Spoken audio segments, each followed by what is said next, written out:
Olá, alunos, tudo bem? Aqui é o professor Denis e essa é mais uma aula do nosso curso de controle clássico, as aulas teóricas. Nessa aula, nós trataremos dos sistemas em malha aberta e fechada, da diferença entre eles, das suas características principais e falaremos um pouquinho dos diagramas de blocos, ok? Sem nos aprofundarmos demais nisso.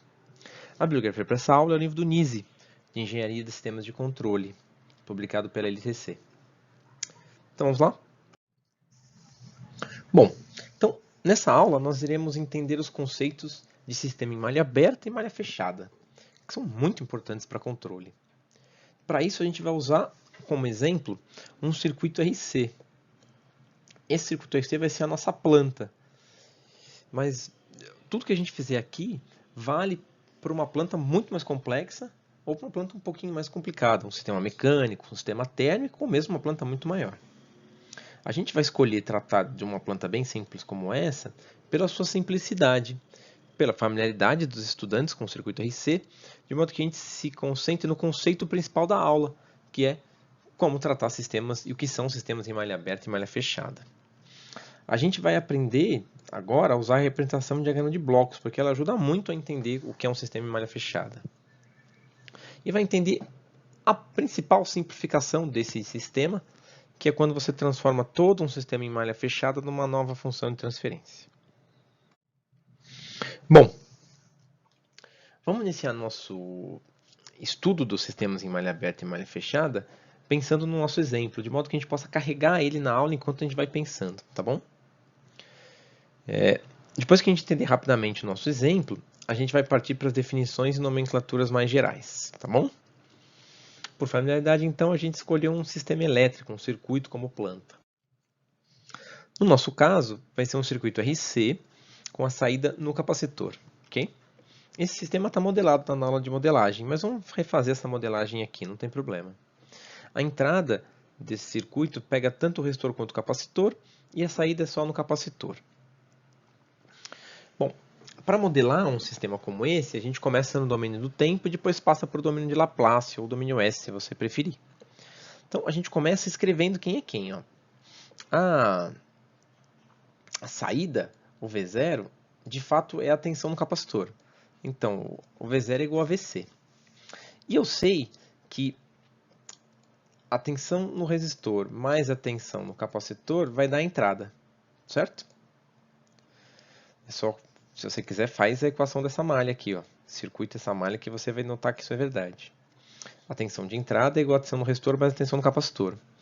Portanto, o V0, que é a tensão no capacitor, é igual à tensão de entrada menos a tensão no resistor, certo? Deem uma boa olhada e vejam se vocês concordam com essa equação. Bom, agora o que eu vou fazer é olhar para a VR, né? Ó, a tensão no resistor, ela segue a lei de Ohm, certo? No entanto, a corrente que circula aqui.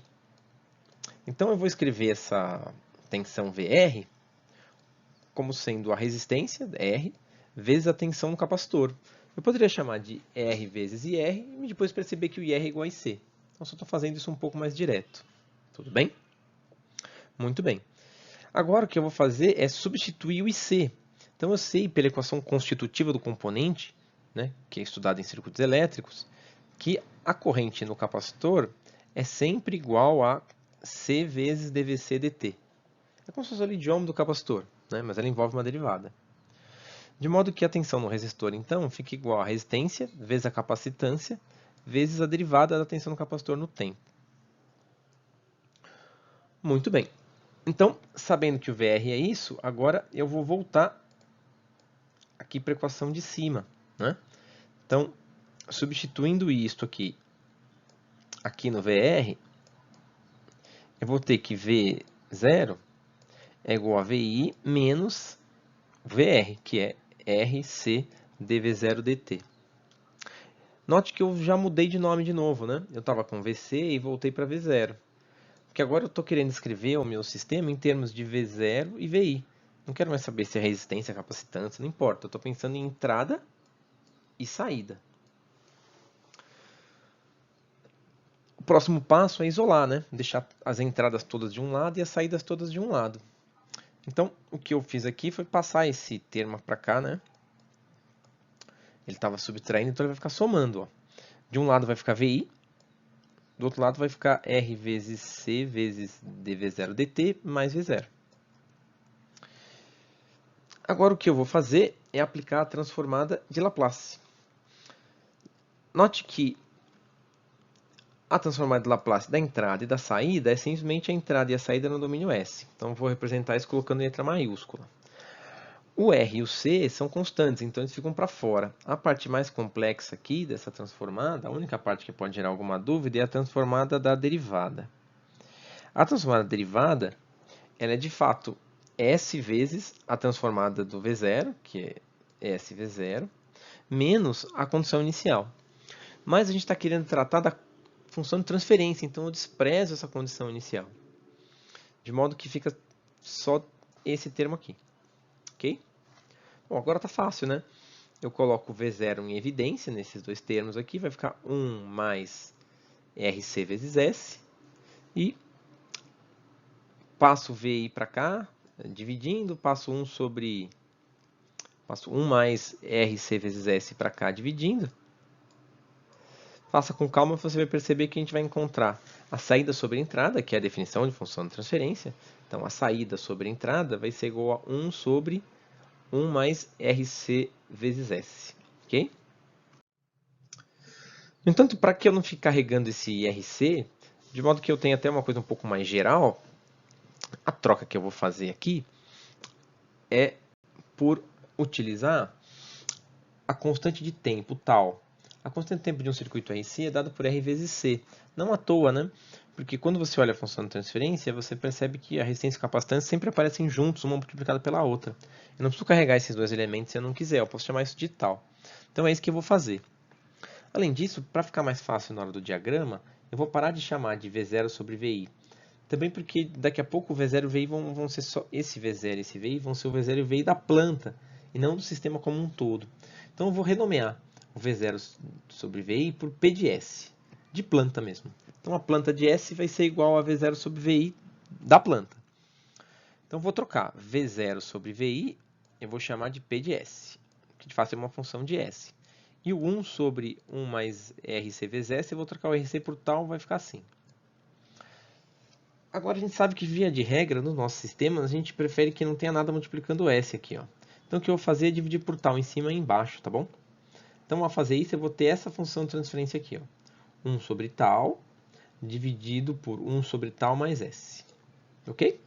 É só um jeito de escrever. E agora eu tenho a função de transferência do sistema. Tendo a função de transferência da planta, eu posso construir um bloco, que é a planta. Então esse bloco agora vai representar a planta. Tudo bem? Ele é uma função de transferência, mas por enquanto ele é um bloco. Aqui a gente já tem um possível sistema em malha aberta. Se eu botar uma entrada qualquer aqui, um degrau, uma rampa, eu vou descobrir como esse sistema se comporta. Né? Se eu jogar uma tensão em cima do circuito, o que vai acontecer com a tensão no capacitor? Né? Agora, do ponto de vista sistêmico, eu vou dar uma entrada para a planta e vou ver o que acontece na saída. Então, é claro que o sistema em malha aberta é um circuito que responde a uma determinada entrada. Então, você joga uma entrada e ele vai responder a ela e pronto, sem pensar no que está acontecendo.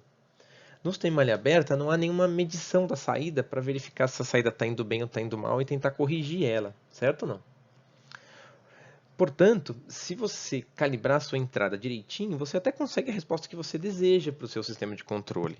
Né? Você pode fazer o seu circuito RC se comportar como você quiser, de acordo com a intensidade da entrada. Mas isso gera um problema, porque ele está sujeito a perturbações. Como a gente já discutiu, existem diversos tipos de perturbação nos sistemas de controle. Por exemplo, se a resistência mudar, se a resistência do resistor mudar por causa de uma variação de temperatura, a saída vai mudar, mesmo que a entrada seja a mesma. E isso não é desejável no meu sistema. Eu quero um sistema de controle que tenha sempre a mesma saída, mesmo que eu tenha pequenas alterações, que são chamadas de perturbações. Então, um sistema em malha aberta é um sistema muito simples, né? Mas, lembrando que não é a sua simplicidade que faz ele ser de malha aberta. É o fato de que não há nenhuma medição da saída para corrigir a entrada. Então, se o problema é que eu não meço a saída, a gente tem que fazer isso para melhorar o nosso sistema. Então, para que seja possível controlar a saída, é preciso medir ela. Então, o que a gente tem que fazer é colocar um medidor. Então, no nosso caso é um circuito RC, o nosso sensor, genericamente, é um voltímetro.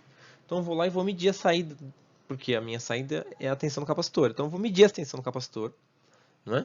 Então, eu vou acrescentar um bloco que eu vou chamar de HDS, que é quem vai medir essa saída do sensor, do tensão do capacitor, é o meu sensor.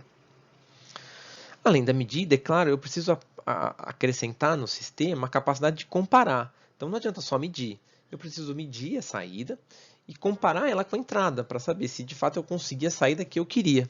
Né? Essa comparação, então, é feita calculando a diferença entre entrada e saída. Então eu preciso de um bloco que faça essa diferença. Quando a diferença for zero, ou seja, quando a entrada for igual à saída, então está tudo bem, não preciso fazer mais nada, certo? E é claro, por fim, agora o que eu tenho não é mais o sinal de entrada da planta, mas o sinal de diferença entre entrada e saída. Então eu não posso simplesmente injetar essa diferença na planta, porque isso não vai funcionar mais.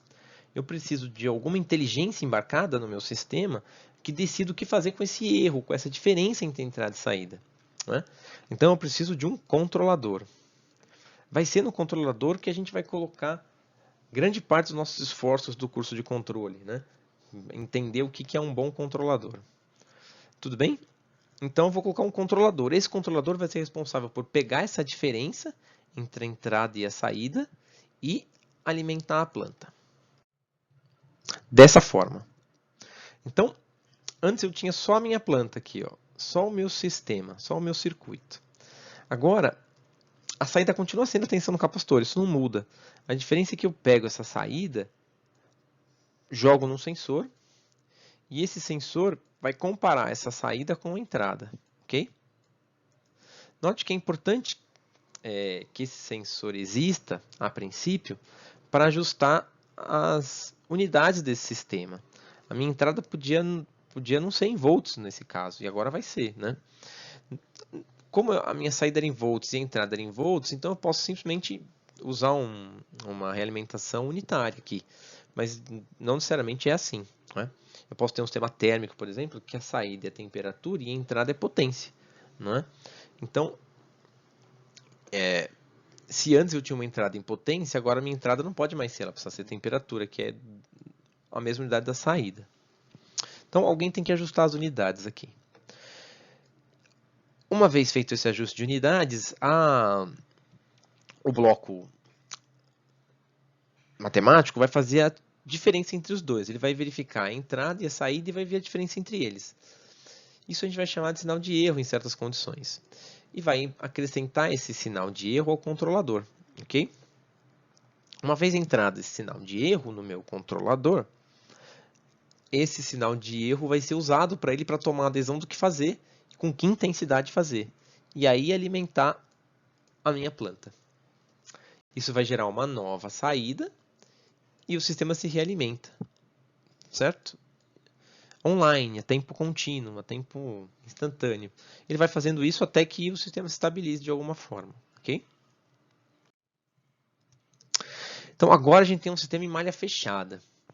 No sistema em malha fechada, a saída do circuito não é mais completamente livre, não. A gente acrescentou a capacidade de medir a saída e compará-la com a entrada. E com isso a gente agora pode corrigir as variações provenientes de flutuações dos componentes. Então mesmo que o componente mude, isso vai afetar a entrada, quer dizer, vai mudar a saída. Ao mudar a saída, o sensor vai detectar essa diferença, essa mudança, e aquele sinal de erro, ele vai, ou o sinal da saída do bloco somador, vai mudar. E essa mudança vai fazer com que o controlador mude de atitude e vai afetar novamente a planta. Então, a princípio, eu tenho capacidade de corrigir ou amenizar essas interferências externas, que pode também ser um ruído que entra na planta. Com isso, o sistema em malha fechada é sempre considerado mais confiável. Ok? Porém, agora tudo depende do controlador. Eu tenho um protagonista novo no meu sistema. Além da planta, que é o que eu já tinha de qualquer jeito, então eu vou colocar um motor para controlar um elevador. Então não tem jeito, o motor está ali no sistema e pronto. Agora, além desse motor, eu tenho um controlador para esse motor que tem que tomar um monte de decisões, certo? Como vai ser esse controlador? Isso é uma outra história que a gente vai estudar ao longo do curso, tá bom? Muito bem. O que a gente vai ver agora é que, uma vez decidido que a minha arquitetura de realimentação é essa, é possível simplificar esse diagrama de blocos de modo a voltar para um bloco simples. É isso mesmo. Eu consigo representar o meu sistema em malha fechada como uma única função de transferência. Para isso, a gente precisa fazer duas reduções. A primeira e a mais simples é juntar o controlador e a planta num bloco só. Como eles estão na sequência, basta fazer o produto, ok? Então, esse bloco controlador mais planta vai ser uma espécie de novo sistema em malha aberta, certo? Porque ainda não tem a realimentação aqui. E a gente vai chamar ele de G de S, ok? Então, o meu novo sistema agora é assim, ó. Eu tenho a realimentação ainda, passa pelo sensor, e o sensor joga isso num sistema que já sai direto. Ele engloba a planta e o controlador, ok? Isso existe de vez em quando, né? Sistemas assim, que já englobam tudo. Bom, agora a gente vai escrever no diagrama, para completar essa simplificação, não é uma coisa fácil, não é uma coisa intuitiva. Mas ela vai se tornar fácil se você pegar uma coisa simples. Escreve aqui no diagrama o que está acontecendo em cada ramo, que variáveis estão circulando por cada um desses ramos. Então, vamos com calma, né? A gente vai olhar para cá e vai pensar, bom, aqui eu tenho a saída, certo? Aqui é Vout. Então, quem entra na realimentação, quem entra no sensor é Vout. Tudo bem? Então, eu escrevo aqui, Vout. Uma vez que eu escrevo que aqui é Vout, fica claro que quem sai daqui do meu bloco de realimentação, do meu bloco de sensor, é HS vezes Vout. Ok? Sem problema, certo? HS vezes Vout. Ótimo.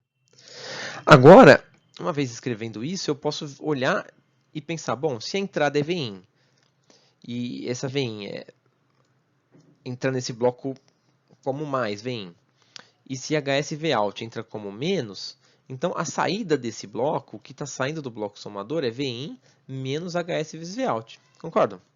Vin menos HS vezes Vout. Esse Vin menos HS vezes Vout é a entrada do meu bloco controlador mais planta, que tem o nome de G de S. Então, a saída desse bloco é G de S vezes Vin menos H de S Vout. Concordam ou não? Note que é praticamente impossível você observar para o sistema e já notar que a saída é essa. Mas se você for fazendo devagarzinho, nessa direção, você consegue deduzir ela sem grandes problemas. Tudo bem? Ótimo. Então, agora eu escrevi a saída. Ó. A saída, que é Vout, pode ser escrito como G de S Vin menos H de S Vout. Não é? Eu tenho uma função que tem a saída e a entrada. Então, o que eu preciso fazer aqui é rearranjar esses termos, certo ou não? Isso não é difícil. Eu pego o G de S que está aqui e distribuo. Eu vou ter um G de S vezes Vin e um G de S H de S vezes Vout aqui. Tudo bem? Se você passar o Vin para um lado, o Vout do outro, eu deixo para você fazer essa pequena álgebra aí com você.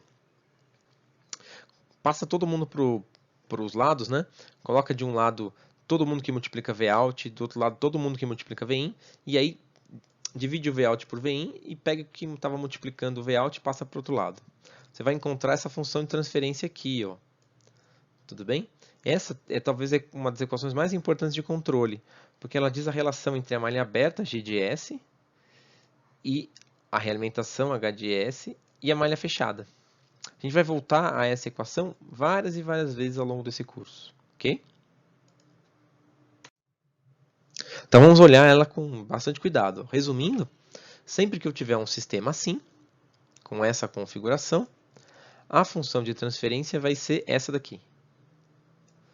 Se eu conhecer a função de transferência de cada um desses blocos, a função de transferência final é essa aqui, ok? Muito bem. Cuidado, hein? Aqui é mais mesmo, certo? Não é porque tem menos aqui. Quando a gente redistribui aquela equação, aquele menos vira mais, tá bom? Bom, então, Comparando então a malha aberta e fechada, eu posso dizer que a função de transferência em malha aberta desse nosso sistema que a gente construiu é o CDS e PDS. Isso é importante para quando você olhar no livro, por exemplo, que estiver comparando a malha aberta e a malha fechada. Eu sempre chamo isso, certo? Então, a gente vai ver futuramente, olhando outros problemas, quando a gente vai fazendo LGR, por exemplo, que de fato é muito comum chamar de GDS e HDS de função de transferência em malha aberta também. Então, toma cuidado só quando alguém falar, função de transferência em malha aberta. A função de transferência em malha aberta de um sistema que é malha fechada pode ter várias interpretações, tá bom? O que importa é que a função de transferência em malha fechada, a partir da função de transferência dos blocos, é essa daqui, ok? Então, vamos voltar ao nosso exemplo e fazer um cálculo, não é? Para fazer o cálculo, vamos fazer ele numericamente, ó. Vamos tomar o capacitor como 10 microfarad e a resistência como 20K. Ao fazer isso, o tal, que é a constante de tempo, vai ser o produto. 10 micro vezes 20K vai dar 210 a menos 3 ou 210 a menos 2. Ok? Na minha função de transferência, o que entra é 1 sobre tal.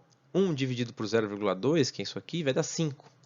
Então, eu vou ter 5 dividido por 5 mais S, de função de transferência da planta, do circuito. Eu preciso escolher uma função de transferência para a minha realimentação. Nesse caso, eu vou pegar a mais simples possível, uma realimentação unitária. Vocês vão ver que a gente faz isso muito comumente. Também porque é possível inserir, passar o que tiver no sistema de sensor para dentro da planta de alguma forma. Mas, no nosso caso, a gente está com uma planta bem simples, a gente não precisa pensar em nada disso. A gente só pega uma realimentação unitária e pronto. Vamos escolher o controlador mais simples possível também, que é um controlador que é uma constante. Ok? Sempre que o controlador é uma constante, eu digo que eu estou usando um controle proporcional. Eu vou usar 3. Ok? Então, o meu sistema em malha aberta é esse aqui. E o sistema completo agora vai ser esse. Ok? Então, o que eu preciso fazer é calcular quanto vai ser o sistema em malha fechada. Como vai ser a função de transferência em malha fechada do sistema. Vocês vão se surpreender. Então, eu vou usar aquela expressão, né? Eu vou escrever aqui em cima o meu G. O G vai ser 3 vezes 5, que é dá 15, dividido por 5 mais S, certo? Porque o G é o controlador vezes a planta. Dividido por 1, que esse 1 é fixo da fórmula. 3 vezes 5, que é 15, dividido por 5 mais S. Então, aqui é controlador vezes planta. E aqui é a realimentação, ó, vezes 1. Ok? Bom, agora é um pouco de álgebra em cima dessa função de transferência nova aqui, ó. Para deixar ela bonitinha, o que eu vou fazer? Vou tirar o mínimo em cima desse 1 aqui, ó. Então, esse 1 vai se transformar em 5 sobre 5 mais S dividido por 5 mais S. Um outro jeito de escrever o 1, né? E aí agora eu posso cortar todo mundo.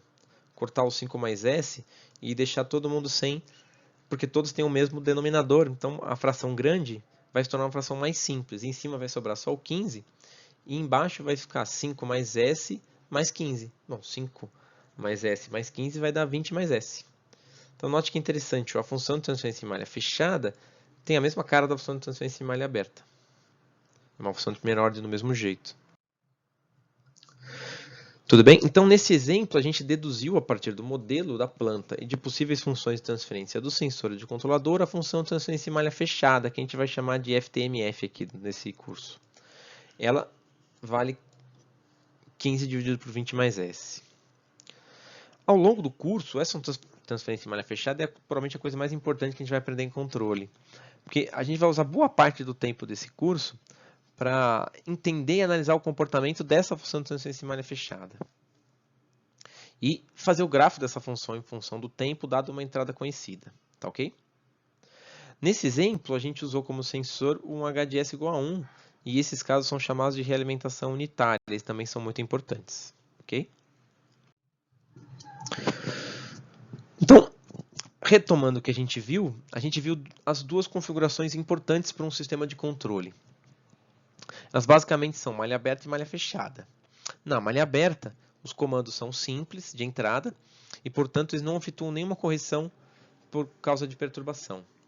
Existem muitos sistemas em malha aberta operando, né? Mas eles só se prestam a determinadas situações, porque não existem correções de perturbação. e um sistema em malha fechada, que é aquele que tem realimentação. Esse sistema eles vão possuir ligações entre a entrada e a saída. E com isso, esses sistemas apresentam uma saída muito mais exata e são muito menos sensíveis a ruídos, perturbações e alterações do ambiente. Gostou até aqui? Então eu tenho uma sugestão. No canal agora tem uma playlist de controle na prática. Você pode simular esses sistemas em malha aberta e em malha fechada usando um software gratuito, que é o Scilab, ok? Eu vou deixar na descrição desse vídeo de teoria os links para os vídeos que tem as simulações do sistema em malha aberta e malha fechada desse circuito aqui que a gente acabou de tratar na teoria, ok? Lá você vai encontrar como simular esses sistemas, tanto montando o diagrama, que é muito interessante, né? Usando uma ferramenta chamada Xcos, ou usando a Toolbox, ou usando as ferramentas de controle do Scilab, em que você vai simular usando linha de comando, certo? Só com código. Usa o que você achar mais interessante. Aproveita e pratica. Troca alguns valores, testa um pouquinho. Isso é importante para a gente ganhando feeling dos sistemas. Bom, terminada a teoria e com a sua sugestão de prática, eu gostaria de deixar um conjunto de exercícios aqui para vocês. Então, dadas as seguintes funções de transferência em malha aberta, algumas de primeira, outras de segunda ordem, calcula as funções de transferência em malha fechada e desenhe o seu diagrama de blocos, tanto de malha aberta como de fechada, tá bom? Em todos os casos, vocês devem assumir uma realimentação unitária, ok? Para que você tenha uma base de comparação, aqui vão ser as respostas que você deve encontrar, ok? Então é isso. Eu espero que você tenha gostado e compreendido nessa aula o que são sistemas em malha aberta e malha fechada e entendido como representar um sistema de controle a partir do seu diagrama de blocos. Até mais e bons estudos!